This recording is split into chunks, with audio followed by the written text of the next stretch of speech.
Muy buenas noches, compañeros de los terceros años grupo A, B y C. Vamos a continuar con la sesión que tuvimos en este día, en tratándose de lo que son las personas. En primer lugar, quiero colocarles a ustedes en el siguiente tema, el que reconozcan con estas imágenes lo que es el domicilio. En el derecho, la palabra domicilio tiene una connotación muy sui generis. Es importante que ustedes identifiquen precisamente en él lo que de él surge y lo de que emana del mismo. El domicilio que tienen las personas físicas y las personas morales tiene la intención de señalarse como aquel lugar en el que nosotros nos establecemos, aquel lugar en el que nosotros habitamos, trabajamos o tenemos el principal asiento de nuestros negocios. Es muy importante señalar que para el Código Civil también, cuando hay una presunción del propósito de establecernos en un lugar para habitar, se consideran 6 meses. Es decir, si tú pasas 6 meses en un lugar, quiere decir que en ese lugar a donde estás habitando, estás estableciendo tu domicilio. Cuando ya transcurrieron esos 6 meses, nacida la presunción, 15 días después podrás solicitar a una autoridad municipal que haga la declaratoria o te otorgue, en su caso, la constancia de vecindad con relación a ese domicilio. Esto es lo primero que tenemos que ubicar en él. Ahora, el Código Civil del Estado de Puebla señala que es tu domicilio legal cuando eres menor de edad, no emancipado, y vives con tu familia o con la familia con la que tienes la patria potestad. Es decir, cuando vives con tus papás. Cuando el menor no se encuentra bajo la patria potestad y obviamente cuando el mayor incapacitado habitan con su tutor, ese es el domicilio de ellos. Cuando el hombre y la mujer, casados o en concubinato, o una sociedad de convivencia, que es un tema que hoy día se maneja también, habitan de manera continua y permanente 6 meses, un día o más, ahí tendrán su domicilio familiar. Regularmente también en los militares será aquellos que estén en servicio activo, su domicilio cuando esté igualmente en ese mismo plazo.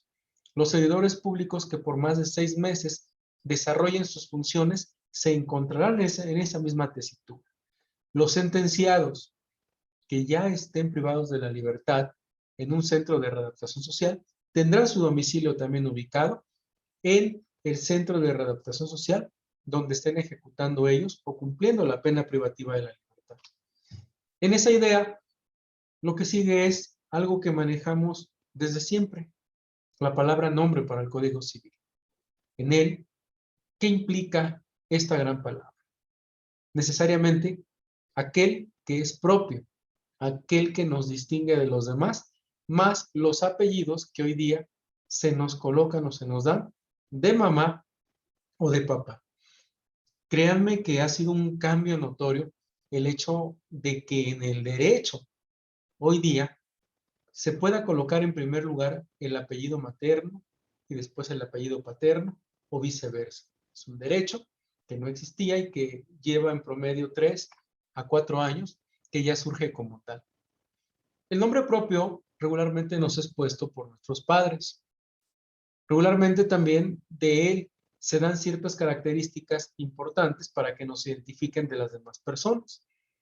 Cuando una persona no conoce el nombre de los padres de un niño, será el registrador público, y en este caso señala una fe de ratas. Será el registro del estado civil de las personas a través de un juez quien señalará y colocará el nombre de este menor.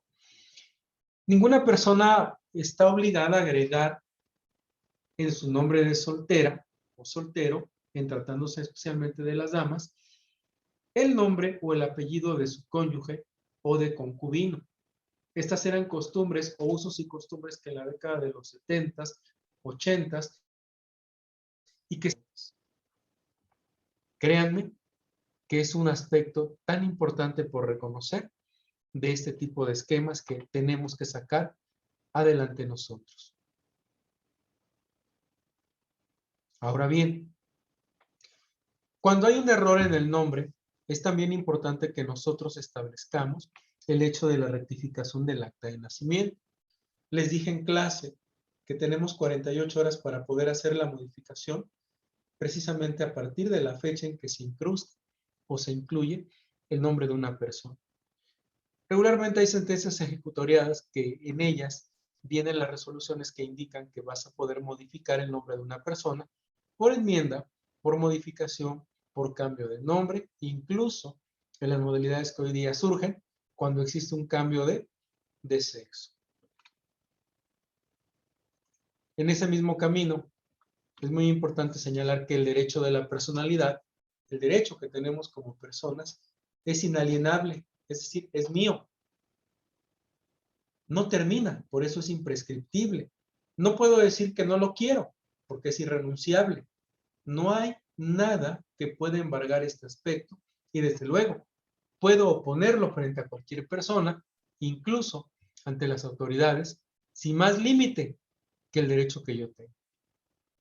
Ahora, con relación a las personas individuales, son ilícitos aquellos eventos en los que nosotros podemos hablar del señalamiento que exista en materia, y en materia muy clara, de cuando dañen la vida de una persona, cuando también se restrinja o no se permita por la ley el derecho a ejercer mi libertad, cuando haya yo cometido, desde luego, la comisión de un delito. En aquellos casos en que por lesiones exista el daño a la integridad física de las personas, cuando se lastime el afecto de otras más, y desde luego, algo que tienen que tener ustedes mucho, muy importante. Reza el artículo 76 del Código Civil del Estado de Puebla que toda persona tiene derecho a que se le respete, en primer lugar, su honor o reputación, y en su caso, el título profesional que ha adquirido. En segundo lugar, su presencia física, sin discriminación, sin denostar el qué seamos o el cómo seamos.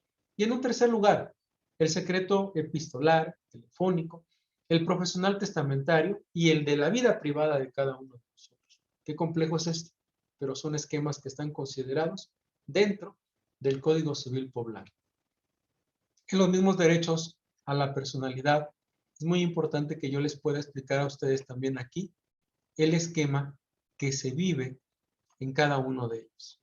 También yo tendría que comentarles, bueno, en los derechos de personalidad, nosotros podemos establecer también que el honor, el respeto a un secreto profesional y a la imagen de los difuntos, sin duda, es algo que no conocemos, pero se tiene que respetar.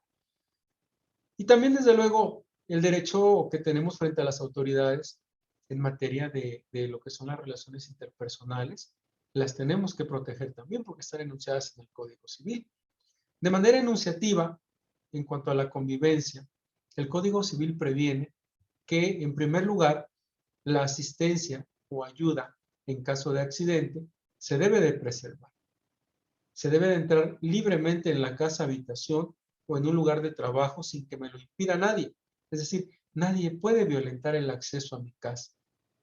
Enseguida, no puede haber depositados desechos o desperdicios frente a mi casa porque esto implica una violación a la sana convivencia. No debo ser perturbado por ruidos estridentes, estruendosos o cualquier tipo de ruido molesto, luces temporales o continuas que en las noches impidan el trabajo o el reposo en nuestro domicilio. Y desde luego, nosotros tenemos el derecho a vivir de manera libre, a transitar de manera libre en calles, avenidas, bulevares, caminos públicos, siempre y cuando no haya una limitante en la ley. En los derechos de personalidad también es importante que yo les diga a ustedes que cuando se violan estos, puedes demandar en la vía civil el pago de la responsabilidad civil. Es decir, el pago de un daño moral que se te ocasione, obviamente representable en dinero, justificando la pérdida económica que tenemos en ese caso. En el siguiente tema por explicar, ¿qué sabemos de los ausentes e ignorados? ¿Quién es un ausente? ¿Qué es un ausente? Necesariamente cuando una persona desaparece y no sabemos a dónde se encuentra o qué haya sucedido con él o con ella, el juez, a petición de parte o de oficio, a petición también incluso del Ministerio Público, puede nombrar un depositario de los bienes, puede citar o llamar a través de edictos que se van a publicar en los periódicos de mayor circulación del domicilio de la persona para que se presente en un plazo que no bajará de 3 meses y que no llegará a más de 6 meses para que se le dicten medidas, las medidas que corresponden. Ahora, cuando se publican edictos, necesariamente se deben de emitir o remitir copias a los cónsules mexicanos de aquellos lugares en el extranjero en que se presuma que esta persona se encuentra. Si el ausente tiene hijos, es muy importante que yo les diga que la patria potestad de ellos se ejercerá en los términos en que la ley establece.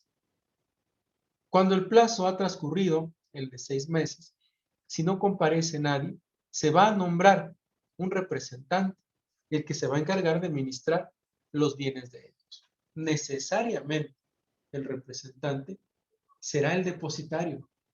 Estará actuando al lado de él el Ministerio Público con la intención de defender los intereses de este. Ahora, del cónyuge, ¿qué ocurre con el esposo o la esposa? ¿Le representará? Obviamente con la lógica comparecencia de los ascendientes, es decir, de los papás y de los descendientes o colaterales que tengan, en este caso, hijos y desde luego hermanos de aquella persona que desapareció. Cuando esta persona haya sido casada en segundas o terceras nupcias, los hijos, todos los hijos de los matrimonios se podrán presentar. Obviamente, si son menores de edad, tendrán que hacerlo a través de sus padres, de sus mamás o sus papás, según sea el caso, y ellos podrán ejercer el derecho que les resulte también legítimo. Eso es lo que tenemos que señalar de este aspecto. Y bien, cuando transcurren 2 años, a partir de que se nombró un representante, podrá pedirse la declaración de ausencia y como consecuencia, la expedición del acta de defunción de esta persona. Después de esos 2 años, 3 años más adelante, se podrá solicitar la declaración de ausencia. Razonemos. De 3 a 6 meses se convoca por edictos buscando al ausente y se nombra un representante, un tutor que se haga cargo de sus bienes y que cumpla con las obligaciones que él o que ella dejó. A los 2 años de que se nombró a ese representante, vendrá la expedición del acta de defunción. Y a partir de esa fecha, 3 años después, se declarará formalmente la ausencia de esta persona. Y al declararla, ¿quiénes la pueden solicitar? Los presuntos herederos. Los herederos instituidos en un testamento abierto y toda aquella persona que se sienta con derecho u obligación para efectos de que se pueda dictaminar sobre los derechos laborales o los derechos civiles o sociales de esta persona. Sin duda, la presunción de muerte del ausente se dará cuando hayan transcurrido 6 años más adelante. Es un procedimiento larguísimo, porque veamos, pasan 6 meses, 2 meses más, corrijo, 6 meses, 2 años, 3 años y 6 años después ya se declara la presunción de muerte. No es de ausencia. Recuerden que hablamos de ausencia en la diapositiva anterior. Aquí ya hay una presunción de muerte y como consecuencia ya se habla de que la persona no se encuentra y resulta el hecho de que ésta ya puede expedirse el acta de defunción y actuarse en consecuencia en el proceso de la tramitación de una sucesión testamentaria o intestamentaria, según sea el caso. Con la ausencia vamos a encontrar eventualidades variadas, dependiendo si la persona llega a tener bienes, qué es lo que va a ocurrir con ellos, quiénes van a poder ejercer los derechos litigiosos sobre ellos y quiénes van a poder ser los herederos del mismo. Estos son los temas que quiero comentarles hasta este momento, con la intención de que puedan ustedes vislumbrar los contextos que conocemos. También quiero enseñarles los formatos de actas de defunción que son de común. Y créanme que para que te expidan una, en primer lugar tiene que haber un certificado de defunción y enseguida, como están viendo en esta imagen, ya el acta de defunción en la que se anotan los datos de la persona. Hasta aquí la clase. Excelente noche. Un gran día 20 de octubre de 2021 tengan mañana. Por favor, no dejen de responder las preguntas que en la sección de comentarios voy a colocar.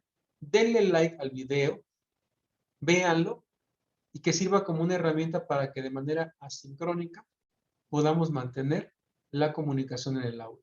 Muchísimas gracias y excelente noche a todos.